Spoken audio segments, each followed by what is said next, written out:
I get it. You want to buy a private island. Find a dot on the map in the Caribbean or the South Pacific, build a sprawling villa, dock a boat, and watch the sunsets roll in. That's the plan in your head. And honestly, it's a beautiful plan. Go on any private island real estate website right now, and it looks like the ultimate cheat code to wealth.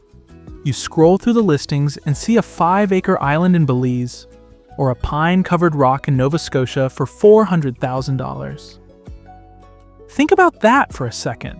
That's the price of a modest one-bedroom apartment in a mid-sized American city. But instead of sharing a wall with a guy who plays the drums at 2 a.m., you get your own private paradise. No neighbors, no traffic, no landlord. Just you, the white sand, and the open ocean. You look at that scene and think, this is it. I buy the dirt, drop a prefab house on it, and I'm off the grid. Simple. Except there's a problem. You're looking at a piece of dirt surrounded by saltwater and thinking of it as real estate. It isn't. And by the end of this video, you'll understand why some of the cheapest private islands in the world are cheap for a reason. And why the most expensive part of owning one isn't the island itself.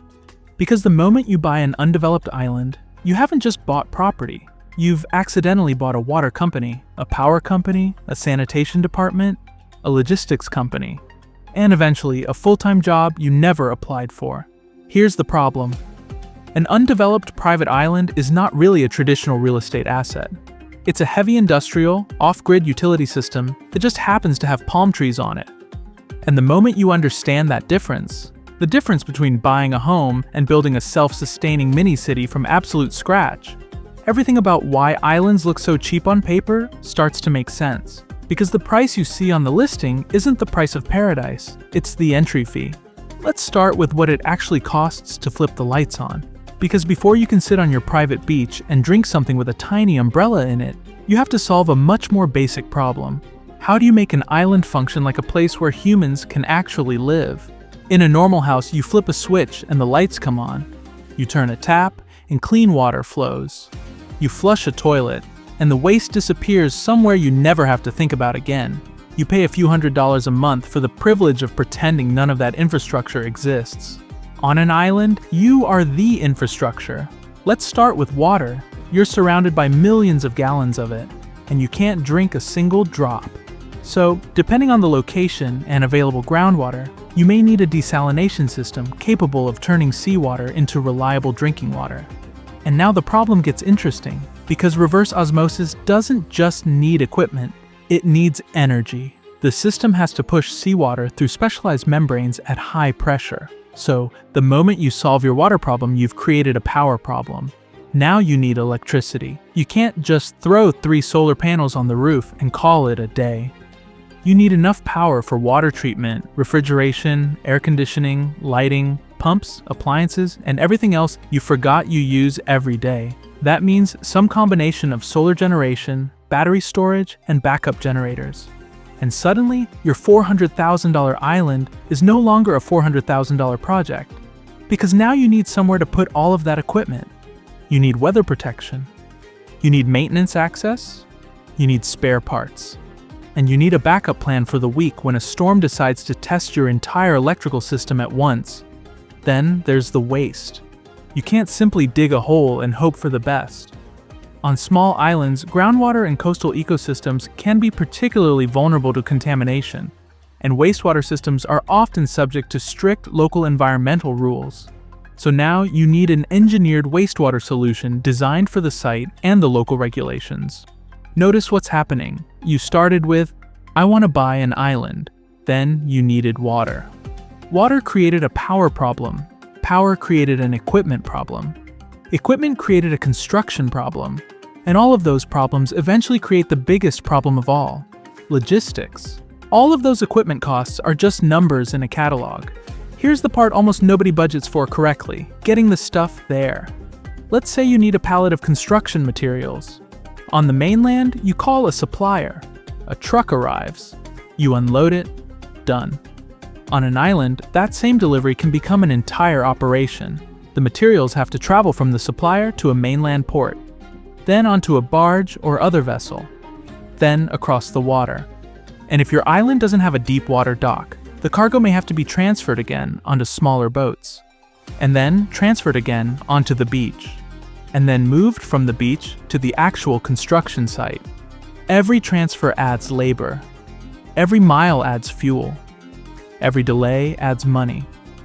And suddenly, something that costs $200 at a hardware store has become a much more expensive item by the time it reaches your front door. And here's the cruel part. You can't just solve this problem once. You need to solve it forever. The generator breaks? You need a part. The solar inverter fails? You need a replacement. A pipe bursts? You need materials. A storm damages the dock? Now you need a marine contractor. And all of those things have to cross the same ocean. So you decide to build a dock. Great idea.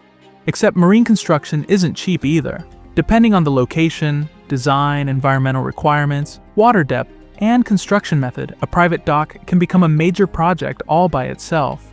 And suddenly you're spending hundreds of thousands of dollars before you've even poured the foundation of your house. This is where the economics of island ownership start to become clear. The island itself might be cheap, but everything required to make the island useful is expensive. And the further away your island is from civilization, the more expensive every single future decision becomes.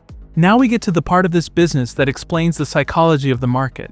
The pricing model itself. Picture a map of the ocean. The further an island is from the mainland, the cheaper the purchase price can become. This feels like a deal. But here's the catch. The purchase price of an island can fall much faster than the cost of maintaining it. The person who buys an island close to the mainland pays a massive premium up front, but they may have easier access to supplies, contractors, fuel, emergency services, and transportation. The person who buys the cheap island 50 miles offshore is buying something completely different. Every piece of rotting wood, every broken generator belt, every replacement screw, every gallon of diesel, every emergency mechanic, everything has to cross miles of open water. In economic terms, you've acquired an asset with a massive logistics penalty. The cheaper the island becomes because of its remoteness, the more expensive the infrastructure around it can become. And that's the paradox. The island is cheaper because it's inconvenient. And once you own it, that inconvenience becomes your expense. And this isn't just a theoretical problem.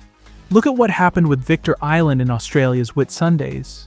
The island was sold in 2023 for about 2.51 million Australian dollars.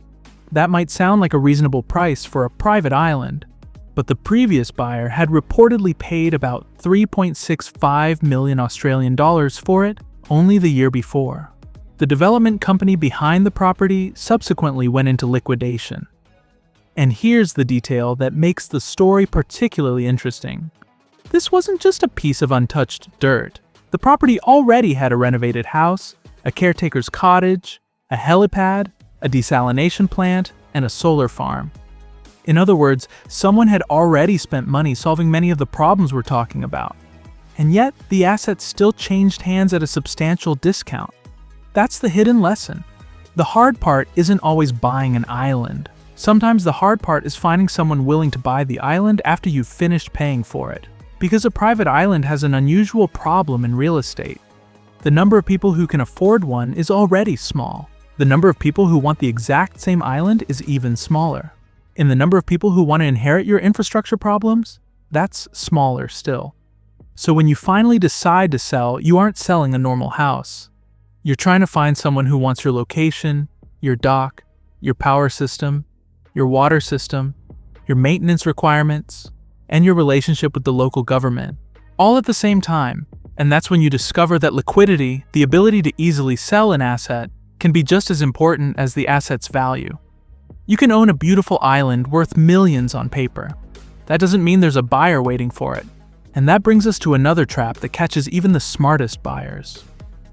You finally finish the island. You spend 3 weeks there in December. You have the time of your life. Then you fly back to London or New York and go back to work. And now you discover something very inconvenient. You can't simply leave. If you leave an off-grid property unattended for long periods, vegetation grows. Humidity attacks. Storms damage things. Equipment needs maintenance. Water systems need monitoring. Generators need servicing. And the longer the property sits empty, the more opportunities there are for something to break or disappear. So you need someone there, a caretaker, someone who can monitor the property, maintain the grounds, operate equipment, deal with deliveries, and respond when something inevitably goes wrong. Now your private escape has payroll, and the irony is almost perfect. You bought an island to escape responsibility. Now you're paying someone to live there because you're too busy to manage the responsibility yourself. You wanted a vacation home? You accidentally created a job. And this is where the economics get even more interesting, because the island doesn't care how often you visit. The maintenance bill doesn't disappear when you fly home. The insurance doesn't pause. The property taxes don't pause. The equipment doesn't stop aging. The ocean certainly doesn't pause. The expenses continue whether you're there or not. There's another reason private islands can become financial traps. Buyers think owning an island makes them a king. It doesn't. You own property. You don't own a country. The host country still makes the rules. You may own the land, but you don't automatically get the right to build whatever you want on it. You may need permits for construction, environmental approvals, coastal development permissions, dredging approvals, and depending on the location, there may be strict restrictions designed to protect coral reefs, wetlands, wildlife, or coastlines. So let's say you have $5 million ready to build your dream dock. You have the money, you have the architect, you have the contractor, and then the government says, no, that's it, you own a very expensive campsite. And even if you get the permits, you still have to deal with the forces you can't negotiate with. A tropical storm doesn't care about your budget. Saltwater doesn't care about your investment thesis. And the ocean doesn't care how much you paid for the property. A storm can damage the dock. A generator can fail. A desalination system can break.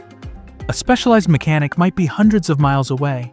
And suddenly, the biggest problem isn't that you can't afford the repair. It's that the repair itself is an expedition. This is where logistical fatigue sets in. The island doesn't sink. The owner's bank account, and sometimes their patience, does. Saltwater corrodes. Humidity attacks. Storms arrive. Equipment breaks. And every solution you install eventually becomes another thing you have to maintain. That's the paradox of owning a private island.